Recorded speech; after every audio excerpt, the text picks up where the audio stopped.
एक समय की बात है। हिमालय की ऊंची पर्वतमालाओं के बीच एक सघन वन में एक आश्रम स्थित था। इस आश्रम के महात्मा एक अत्यंत ज्ञानी और संतुलित व्यक्ति थे, जिन्होंने जीवन की गूढ़तम सच्चाइयों को समझा था। उनकी कीर्ति दूर दूर तक फैली हुई थी और लोग उनके उपदेश सुनने के लिए कोसों दूर से आते थे। एक दिन जब सुबह का सूरज अपनी सुनहरी किरणों से पर्वतों को आलोकित कर रहा था, महात्मा अपने शिष्यों के साथ आश्रम के प्रांगण में एक विशाल पीपल के पेड़ के नीचे बैठे थे। यह उनका रोज का समय था, जब वे अपने शिष्यों को जीवन के गूढ़ रहस्यों के बारे में शिक्षा देते थे। शिष्य उनकी हर बात को ध्यान से सुनते थे, क्योंकि वे जानते थे कि महात्मा की बातें उनकी जिंदगी को एक नई दिशा देने में सक्षम है। उस दिन महात्मा ने अपने शिष्यों से कहा, प्रिय शिष्यों, जीवन एक यात्रा है जिसमें हर कदम पर हमें नई चुनौतियों का सामना करना पड़ता है। यह यात्रा कभी सीधी और सरल नहीं होती, बल्कि इसमें कई मोड़, उतार चढ़ाव और अनजानी राहें होती हैं। यह जानना महत्वपूर्ण है कि हम इस यात्रा में कैसे आगे बढ़ते हैं। शिष्यों की आंखों में जिज्ञासा थी। वे जानना चाहते थे कि गुरुजी आज उन्हें किस दिशा में ले जाएंगे। महात्मा ने एक गहरी सांस ली और कहा, आज मैं तुम्हें एक कहानी सुनाने जा रहा हूं, जो जीवन की इस यात्रा को बेहतर समझने में तुम्हारी मदद करेगी। बहुत समय पहले एक गांव में एक युवा लड़का रहता था, जिसका नाम था आरव। आरव के मन में हमेशा से कुछ बड़ा हासिल करने की चाहत थी, लेकिन वह यह नहीं जानता था कि वह किस दिशा में जाए। एक दिन उसने सुन रखा कि गांव के पास के घने जंगल में एक रहस्यमयी मंदिर है, जहां जाने से व्यक्ति की सभी इच्छाएं पूरी हो जाती हैं। आरव ने निश्चय किया कि वह उस मंदिर तक पहुंचकर अपनी सभी समस्याओं का समाधान करेगा। आरव ने यात्रा शुरू की। पहले तो रास्ता सरल था, पेड़ों की छांव में चलना सुखद था, लेकिन जैसे जैसे वह आगे बढ़ता गया, रास्ता कठिन होता गया। जंगल गहरा और डरावना हो गया। रास्ते में कांटों ने उसके पैर घायल कर दिए और भूख प्यास से वह कमजोर हो गया। हर ओर उसे अजीबोगरीब आवाजें सुनाई देने लगीं और उसे लगा कि वह भटक गया है। आरव को उस समय समझ नहीं आया कि वह क्या करे। उसने सोचा कि वापस लौट जाना ही बेहतर होगा, लेकिन फिर उसे याद आया कि उसके गांव में भी कितनी कठिनाइयां थीं, और अगर वह वापस गया तो वहां भी उसे कोई समाधान नहीं मिलेगा। उसने हिम्मत जुटाई और आगे बढ़ने का निश्चय किया। कई दिन और रातों तक वह जंगल में भटकता रहा। कई बार उसे लगा कि वह कभी उस मंदिर तक नहीं पहुंच पाएगा, लेकिन फिर एक दिन जब वह लगभग हार मान चुका था, उसे एक हल्की सी रोशनी दिखाई दी। वह रोशनी उसके लिए उम्मीद की किरण बन गई। वह तेजी से उस दिशा में बढ़ा और उसने देखा कि वहां एक छोटा सा मंदिर खड़ा था, जो साधारण दिखने वाला था, लेकिन उसकी उपस्थिति में एक अद्भुत शांति और आभा थी। आरव मंदिर के अंदर गया और वहां उसने एक वृद्ध साधु को देखा, जो ध्यान मग्न थे। आरव ने साधु से अपनी सारी परेशानियां बताईं और उनसे अपने जीवन का मार्गदर्शन मांगा। साधु ने मुस्कुराते हुए आरव से कहा, बेटा, जिस यात्रा को तुमने तय किया है, वह तुम्हारी इच्छाओं को पूरा करने के लिए नहीं, बल्कि तुम्हें यह सिखाने के लिए है कि जीवन में चुनौतियों का सामना कैसे किया जाता है। यह जंगल जिसमें तुम भटके हो, असल में तुम्हारे जीवन का प्रतीक है, और यह मंदिर जहां तुम पहुंचे हो, तुम्हारी आत्मा का। साधु ने आगे कहा, तुम्हारे जीवन की हर कठिनाई एक पाठ है। यह तुम्हें सिखाने के लिए है कि जीवन की सच्ची खुशी और सफलता बाहरी दुनिया में नहीं, बल्कि तुम्हारे भीतर है। जब तुमने हार न मानते हुए उस रोशनी का पीछा किया, तब तुमने यह साबित किया कि तुम्हारे अंदर वह क्षमता है जो किसी भी मुश्किल का सामना कर सकती है।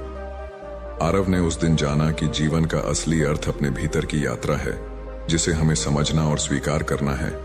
उसने यह सीखा कि कठिनाइयां हमारे जीवन का हिस्सा हैं, और उन्हीं के माध्यम से हम अपनी वास्तविक शक्ति को पहचान सकते हैं।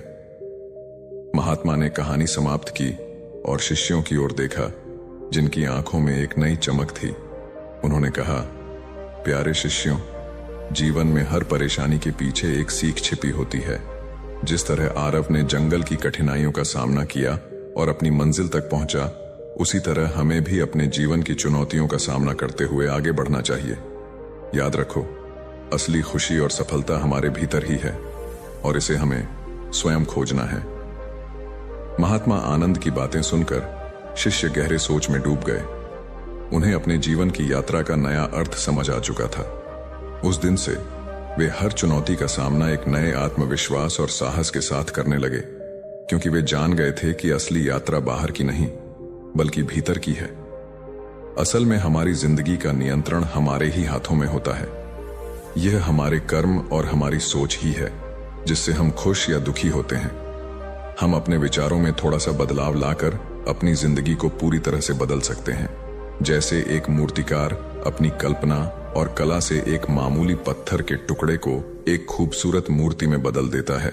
बस बिल्कुल इसी तरह हम भी अपनी सोच और कर्मों से अपनी जिंदगी को सुंदर और खुशहाल बना सकते हैं। आप भी अपनी परेशानियों को जानकर, पहचान कर उनसे छुटकारा पाना चाहते हैं? यदि हां, तो मेरी बातों को अंत तक ध्यान से सुनो। एक इंसान का जीवन उसकी वास्तविकता है। आज जो उसके सामने है वह उसकी सच्चाई है। बीता हुआ कल और आने वाला कल भी आपका आज नहीं हो सकता। जो बीत गया वह बीत गया, वह आपका गुजरा हुआ कल था, और जो आने वाला कल है वह तो अभी तक आया ही नहीं। तो वह आपकी सच्चाई कैसे हो सकता है? इसीलिए आपकी सच्चाई आप और आपका आज है। आपको जो भी करना है वह आज ही करना है। अब जरा सोचिए, हम अपने बीते हुए कल और अपने आने वाले कल के लिए अपना आज दांव पर क्यों लगाएं? बात यह है कि हमारे आज में अगर हमारा कोई साथी हो सकता है तो वह है हमारा दिमाग। इंसान अपने आप को अपने दिमाग से अलग नहीं कर सकता और ना ही अपनी सोच से। हाँ, लेकिन अपनी सोच को बदल जरूर सकता है। हम आज जो कुछ भी हैं वह हमारा एक नया रूप ही है। अब आप पहले के जमाने के लोगों, अपने दादा दादी को ही देख लीजिए। उनकी सोच और आज की पीढ़ी की सोच में जमीन आसमान का अंतर है। इंसान के दिमाग को प्रकृति ने प्रगतिशील यानी आगे की ओर बढ़ने वाला ही बनाया है। उसे समय के साथ बदलने की क्षमता प्रदान की है। वह जो आज है उसके विचारों की वजह से है। उसके जीवन का हर अनुभव उसके चरित्र और मानसिकता को बनाने का मुख्य कारण है। यही चीज या तो उसकी कमजोरी साबित हो सकती है या फिर उसकी सबसे बड़ी ताकत। हमारे बुजुर्ग अक्सर कहते थे कि लालच बुरी बला है, लेकिन लालच आखिर है क्या? यह हमारी सोच की ही एक उपज है। यह हमारे अंदर की एक भावना है और अगर हम चाहें तो इसे अपने दिमाग से हटा भी सकते हैं। इच्छाएं ही हमारे जीवन की परेशानियों का सबसे बड़ा कारण होती हैं। परस्पर विरोधी इच्छाएं कठिनाइयां, रंज और दुख लाती हैं। किसी महापुरुष ने कहा था कि सारी आफत इच्छा और काम वासना में है, नहीं तो इस दुनिया में सर्वत्र ही सर्वत्र है। एक बार किसी ने गौतम बुद्ध से पूछा कि इस दुनिया में आंतरिक शांति पाने का कोई एक रास्ता है क्या? तो बुद्ध ने उत्तर दिया कि अपने दिल की हर लालच, हर इच्छा को वहां से निकाल फेंको। कहते हैं कि इंसान सिर्फ और सिर्फ उसके विचारों से ही बना होता है। अब यह आप पर निर्भर करता है कि अगर आपकी सोच अच्छी है तो आपका जीवन भी अच्छा होगा, लेकिन अगर आपकी सोच परेशानियों और वासनाओं से भरी है तो इसका आपके जीवन पर सीधा असर पड़ेगा। इसीलिए सोच बदलो, जीवन बदलो। हमारी सबसे बड़ी परेशानी कहां से शुरू होती है? जब हम प्रयास करना बंद कर देते हैं। किसी भी लक्ष्य को हासिल करने में मेहनत तो लगेगी ही और परेशानियां भी आएंगी, लेकिन ध्यान रहे कि जीतता वही है जो बिना हार माने कोशिश करता रहता है। इंसान दो प्रकार के होते हैं। एक तो वह जो किसी भी काम की शुरुआत से पहले नतीजों से घबरा जाते हैं और बहानों की मदद से घुटने टेक देते हैं। अब आप ही बताइए, क्या ऐसा इंसान कभी भी अपने जीवन को बेहतर कर सकता है? बिल्कुल नहीं। उसके जीवन में आसानी की जगह परेशानियां ही आएंगी और इसके जिम्मेदार वह खुद होंगे। किस्मत या भगवान उन परेशानियों के लिए जिम्मेदार नहीं होंगे। दूसरे प्रकार के लोग होते हैं जो बिना अपनी असफलता से डरे अपनी मंजिल की ओर अपने कदम बढ़ाते ही जाते हैं। वे अपने आलस्य और आराम से ज्यादा प्राथमिकता अपने लक्ष्य को देते हैं। फिर उन्हें अपने रास्ते में आने वाली सभी कठिनाइयां मामूली लगती हैं। फिर अगर वह हार भी जाते हैं तो भी संतुष्ट रहते हैं। कोई शिकायत, कोई निराशा, कोई पश्चाताप नहीं रहता, क्योंकि उन्होंने कोशिश करना नहीं छोड़ा और उन्होंने हमेशा सही का ही साथ दिया। कभी भी गलत और नकारात्मक भावनाओं को अपने ऊपर हावी नहीं होने दिया। इसीलिए उनके बोए हुए फल मीठे ही निकले। वहीं अगर आप अपने फायदे के लिए किसी के साथ कुछ गलत करेंगे तो आपके साथ कभी भी अच्छा नहीं होगा। यह एक ब्रह्मांडी नियम है कि जैसा बोओगे वैसा ही काटोगे। अक्सर लोग इस नियम से डर जाते हैं और उन्हें लगता है कि नियम का सीधा संबंध दंड यानी सजा से होता है। ऐसा नहीं है। नियम का मतलब होता है सिद्धांत। अगर आप नियमों का पालन करेंगे तो आपके साथ सब सही होगा, और अगर आप नियमों को भंग करेंगे तो सजा मिलनी तो जरूरी है। अब अगर कोई भी नियम सजा देता है तो उसका मुख्य उद्देश्य उस इंसान की सुरक्षा होती है।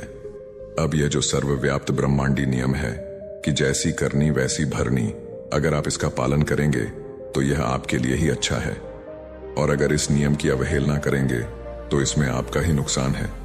अंततः चुनाव आपका ही है। परेशानियां यानी मुश्किलें हमारे साथ हमेशा रहती हैं। जब हम बच्चे होते हैं, बड़े हो जाते हैं या बुजुर्ग हो जाते हैं, परेशानियां हमारा साथ कभी नहीं छोड़ती।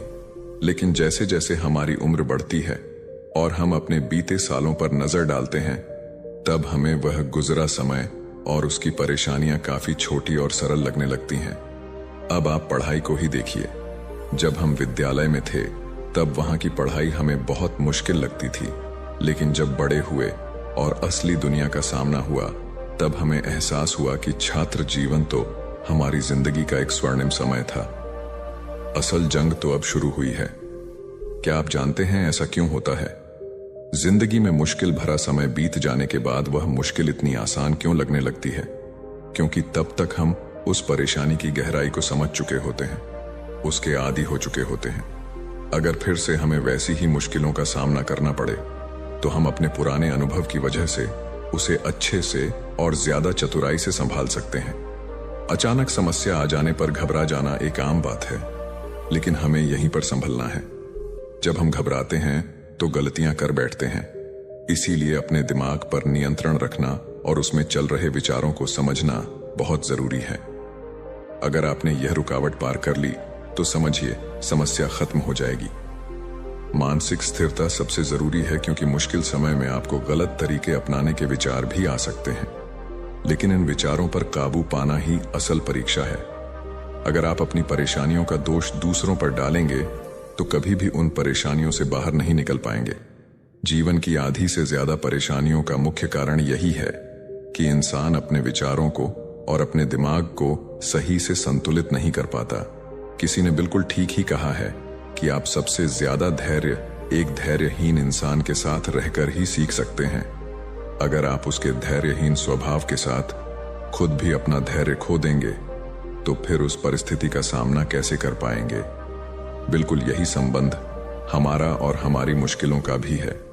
मुश्किल परिस्थितियों के समय में अगर हम अपने दिमाग का संतुलन खो देंगे तो हम अपने ही जीवन को मुश्किल बना लेंगे। इसीलिए दिमाग और विचारों का उचित संतुलन सबसे ज्यादा जरूरी है। आप समझते हैं कि व्यक्तिगत स्वतंत्रता का मतलब क्या होता है और यह हमें हमारे जीवन की समस्याओं को सुलझाने में कैसे मदद कर सकती है? व्यक्तिगत स्वतंत्रता का मतलब है कि हर इंसान अपने व्यक्तिगत निर्णयों के लिए स्वतंत्र है। जैसे जब आप बाजार जाते हैं तो वहां से अपने लिए कुछ खरीदना है। क्या खरीदना है और क्या नहीं, यह पूरी तरह से आपकी व्यक्तिगत पसंद होती है। आप किसी पर भी कुछ खरीदने के लिए दबाव नहीं डाल सकते। इसी तरह व्यक्तिगत स्वतंत्रता का अर्थ है कि हर इंसान अपने विचारों का जिम्मेदार खुद होता है। आप सिर्फ अपने विचारों को बदलने की और उन्हें सही दिशा में लगाने की जिम्मेदारी ले सकते हैं, लेकिन दूसरों के विचारों की नहीं। एक पवित्र इंसान दूसरे अपवित्र इंसान की सोच या जीवन को नहीं बदल सकता, लेकिन हाँ, वह अपने आत्मज्ञान की यात्रा में मिले अच्छे अनुभवों से दूसरे को समझा जरूर सकता है। जब भी कोई अनुभवी व्यक्ति हमें हमारे जीवन से संबंधित कोई सलाह दे तो हमें यह नहीं सोचना चाहिए कि मैं उसकी सलाह क्यों लूं, मैं जो कर रहा हूं वही सही है। कभी कभी हमें अपने से ज्यादा अनुभवी लोगों की बात मान लेनी चाहिए, क्योंकि वे उस मुसीबत से पहले ही गुजर चुके होते हैं। अगर आप उनकी बात नहीं मानते तो जो भी परिणाम रहेगा उसके जिम्मेदार आप खुद होंगे। अगली चीज यह है कि कोई भी काम छोटा या बड़ा नहीं होता। काम तो काम होता है और आपका काम ही आपकी असल पहचान बनाता है। मान लो अगर आपको एक बहुत बड़ा व्यापारी बनना है तो आपको शुरुआत एक छोटे काम से ही करनी पड़ेगी। धीरे धीरे कदम दर कदम आप आगे बढ़ेंगे। अगर आपकी सोच और आपके कर्म एक हो गए तो एक दिन आप बहुत बड़े व्यापारी बन जाएंगे। लेकिन अगर आप सोचते हैं कि नहीं, मुझे तो सीधे कुछ बड़ा ही करना है, मैं छोटे मोटे कामों के लिए नहीं बना हूं, तो आप हमेशा वही रहेंगे जहां हैं, कभी भी उस जगह से आगे नहीं बढ़ पाएंगे। ध्यान रखिएगा कि बादलों के ऊपर उड़ने वाला एक बाज भी अपनी ऊंची उड़ान की शुरुआत जमीन से ही करता है। जब हम समझ जाते हैं कि हर काम की अपनी एक अहमियत है तो कोई काम छोटा नहीं लगता। असल में कर्म करते रहना ही असल जिंदगी है। हमारी शारीरिक और मानसिक क्रियाएं ही जीवन का असली सार हैं। जो लोग ज्यादा मेहनत करते हैं, जैसे मजदूर, किसान या सिपाही, वो लोग शारीरिक रूप से ज्यादा मजबूत होते हैं उन लोगों से जो सिर्फ एक जगह बैठकर काम करते हैं। इसी तरह जो इंसान ज्यादा मानसिक कार्य करता है और जिंदगी का हर फैसला सोच समझ कर लेता है, वह अमर हो जाता है। उसे उसकी समझदारी के लिए मरने के बाद भी याद किया जाता है। हमारे कर्म बीज की तरह हैं, जो आज हम बोते हैं वही कल हमें फल देंगे। आलसी इंसान नकारात्मक ऊर्जा को ही आकर्षित करता है, वही मेहनती इंसान अपने छोटे से छोटे काम में भी मेहनत और सफलता के बीज बोता है। इसीलिए उसे हर काम में सम्मान और सफलता मिलती है। आप जो भी काम करते हैं, बड़ा या छोटा, उसकी इज्जत कीजिए, वह भी आपको इज्जत दिलाएगा। हमारे दिमाग में सही और गलत की जंग हमेशा चलती रहती है। जीवन की हर परिस्थिति में हमारे दिमाग में दोनों तरह के विचार आते हैं। सही विचार यानी अच्छे और कल्याणकारी विचार, और गलत विचार यानी ऐसे विचार जिसमें सिर्फ हमारा ही फायदा हो और सामने वाले का नुकसान। अक्सर हमारा दिल अच्छे विचारों को बढ़ावा देता है और दिमाग बुरे विचारों की तरफ ज्यादा आकर्षित होता है। यह जंग हमेशा हमारे दिमाग में चलती रहती है और इसमें जीत किसकी होगी, यह पूरी तरह से हम पर ही निर्भर करता है। जब हम इस जंग को सकारात्मक तरीके से जीतते हैं, तब हम जीवन को सही नजरिए से जीना सीख लेते हैं। अगर हमारे जीवन में कभी किसी के साथ किसी भी बात पर मतभेद होता है, तब हम बहसबाजी या लड़ाई झगड़े की बजाय शांति पर विश्वास करते हैं, क्योंकि हम जानते हैं कि लड़ाई से पीछे हटना ही समझदारी है। असल में लड़ाई हमारे मन की लालच, स्वार्थ, जलन और बुरी सोच का नतीजा है, जबकि शांति हमारे मन के सुकून, करुणा और दया का नतीजा है। क्रोध बहुत ही बुरी चीज है। यह हमें अपनी ही आग में जलाता रहता है और इस आग की जलन से हम अपने अंदर की खूबसूरत ठंडक को महसूस करना भूल जाते हैं। लेकिन यह हमारी ही व्यक्तिगत जिम्मेदारी है कि हम अपनी समझदारी से अपने क्रोध को काबू करें। तभी हम बहुत सारी मुश्किलों से बच सकते हैं। क्रोध पर काबू पाने का एक आसान तरीका है और वह है लंबी और गहरी सांसें लेना और छोड़ना। जब भी आपको क्रोध आए और कुछ भी समझ में ना आए, तो आप यह अभ्यास कर सकते हैं। आपका क्रोध जल्दी शांत हो जाएगा और फिर आप उस परिस्थिति का शांति व स्थिरता से सामना कर पाएंगे। गुस्से में लिए हुए फैसले हमेशा हानिकारक साबित होते हैं। इसीलिए क्रोध से बचें और अपने जीवन के जरूरी फैसलों को इस आग से हमेशा बचा कर रखें, क्योंकि क्रोध हमेशा मूर्खता से शुरू होता है और पश्चाताप पर समाप्त होता है। दोस्तों, उम्मीद है कि आपको इस वीडियो से बहुत कुछ सीखने को मिला होगा, और अगर वीडियो पसंद आई तो वीडियो को लाइक और चैनल को सब्सक्राइब जरूर करें। मिलते हैं ऐसी ही एक और वीडियो के साथ, तब तक के लिए धन्यवाद। नामो बुद्ध है।